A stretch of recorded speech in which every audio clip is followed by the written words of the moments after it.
ढेकियाजुली उपजिला आयुक्त कार्यालय के समक्ष आज असम चाय जनजाति छात्र संघ ने एक विरोध प्रदर्शन कार्यक्रम आयोजित किया है। उल्लेखनीय है कि असम में निवास कर रहे चाय जनजाति समुदाय को जनजाति का दर्जा प्रदान करने, चाय जनजाति के लोगों को भूमि पट्टा देने तथा चाय श्रमिकों की दैनिक मजदूरी बढ़ाने की मांग को लेकर यह विरोध प्रदर्शन किया गया है। 3 सूत्रीय मांगों को लेकर आयोजित इस विरोध कार्यक्रम का नेतृत्व संगठन की शोणितपुर जिला समिति के अध्यक्ष बसंत चाचुनी ने किया।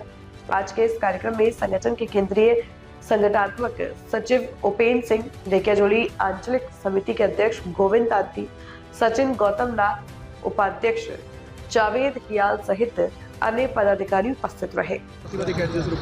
হয় আজি অতি পৰিতাপৰ বিষয়। আজি চাহ শ্ৰমিকসকলে কেৱল ধৰ্ণাতে পাৰ কৰিলোঁ। আমি চাহ জনগোষ্ঠীৰ ছাত্ৰ সন্থা হয় আৰু ধৰ্ণাতে আমি শেষ কৰিব লাগিব চাগে। গোটেই জীৱনটো এনেকুৱাই অনুভৱ হৈ আছে। কাৰণ আজি চাওক, এই তাহানি দিনৰ পৰা আজি আমাৰ জনজাতিকৰণক লৈ, আমাৰ মজুৰি লৈ, আমি ভূমি পট্টা লৈ, আমি তাহানি দিনৰ পৰা যি আমাৰ ধৰ্ণা আছিল, এই ধৰ্ণা কাৰ্যসূচী কেৱল ধৰ্ণাতে হৈছে। চৰকাৰে কোনো ধৰণৰ ইয়াক কিন্তু মানে পজিটিভ এটা চিন্তা নকৰা হৈছে। কেৱল আমাক জনজাতিকৰণ নামত যিটো STV ভুলুকা বাঁহ, আচলতে এই ভুলুকা বাঁহ দিয়াৰ এটা প্ৰচেষ্টাহে হৈছে ইয়াত, আৰু আদাৰৱাইজ একো হোৱা নাই।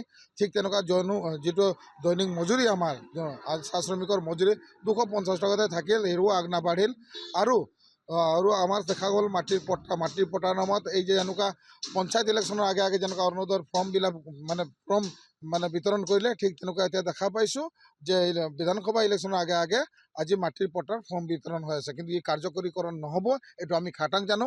সেইকাৰণে আজি আমি প্ৰতিবাদী কাৰ্যসূচী আমি হাতত লৈছোঁ যে অসম চৰকাৰক সকীয়াই দিব বিচাৰিছোঁ, যদি আপোনালোকে চাহ জনগোষ্ঠীৰ হয়, চাহ শ্ৰমিকৰ হয়, যদি আপোনালোকে চিন্তা নকৰে, তেনে আপোনালোককো 2026ত আমি কিন্তু চিন্তা কৰিবলৈ বাধ্য হ'ম, যাতে আপোনালোকৰ চৰকাৰৰ ক্ষেত্ৰত আমি বনোৱাৰ ক্ষেত্ৰত আমাৰ যি আশীৰ্বাদ আছে, আমাৰ যি ভোট বেংক হয়, আপোনালোকে যিটো বিচাৰে সেইটোৰ পৰা আমাৰ চাহ শ্ৰমিকসকলে কিন্তু বিৰত থাকিব।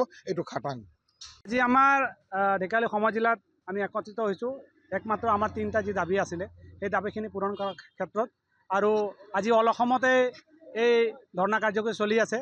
আৰু এই ধৰ্ণা কাৰ্যসূচী চলাৰ মাজতে আমাৰ যি 3টা মূল দাবী আছিলে, য'ত কি চৰকাৰে ঘোষণা কৰিছে, কিন্তু সেইটো কাৰ্য কৰাৰ ক্ষেত্ৰত আমি সদিচ্ছা দেখা নাই। আৰু সেই যি আমাৰ 3টা মূল দাবী আছিলে, সেই 3টা হৈ গ'ল আপোনাৰ ভূমি পট্টা, চাহ শ্ৰমিকৰ মজুৰি আৰু ST। ইয়াতে আমি দেখিছোঁ ভূমি পট্টাৰ ক্ষেত্ৰত ফৰ্ম বিতৰণ হৈছে, কিন্তু সেইটো কাৰ্যকৰী কৰাৰ ক্ষেত্ৰত এতিয়া মালিক পক্ষই তাত কেছ দিয়াৰ ব্যৱস্থা কৰিছে, বা মানে কোৰ্টলৈ তেওঁলোকে গৈ পেলাই কোৰ্টৰ দ্বাৰস্থ হৈছে। গতিকে এইটো দুৰ্ভাগ্যজনক কথা। যি চাহ শ্ৰমিকে 200 বছৰ ধৰি এই যিটো ঘৰত বসবাস কৰিছে, সেই ঘৰটোত আজি দিবৰ কাৰণে তেওঁলোকে সদিচ্ছা প্ৰকাশ কৰা নাই, বা মালিক পক্ষই তাৰ ওপৰত তেওঁলোকে মানে আদালতৰ দ্বাৰস্থ হৈছে। দুৰ্ভাগ্যজনক। দ্বিতীয়তে হৈ গ'ল আপোনাৰ 250 টকা যিটো মজুৰি দি আছে আজিৰ তাৰিখত, যি 250, যিটো একচুৱেলি এটা পৰিয়াল চলিবৰ কাৰণে বৰ খুব একদম মিনিমাম ৱেজেছ বুলি ক'ব পাৰি। মিনিমাম ৱেজেছৰ মানে যিটো ক্ৰাইটেৰিয়া আছে, সেইটো নপৰে। গতিকে মজুৰি বৃদ্ধিৰ কথা চৰকাৰে চিন্তা কৰিব লাগে। আৰু এটা হৈ গ'ল ST ভিৰ ক্ষেত্ৰতো আমি দেখিছোঁ চৰকাৰখনে ST ভিৰ দিয়াৰ কথা তেওঁলোকে কৈছে, কিন্তু ST ভিৰ কথা কিন্তু ইয়াতে আমি একচেপ্ট কৰাত নহয়, বা একচেপ্ট আমি নকৰোঁ। গতিকে ST ভিত কি আছে, এই কথাখিনি চৰকাৰে কিন্তু স্পষ্ট কৰিব লাগিব।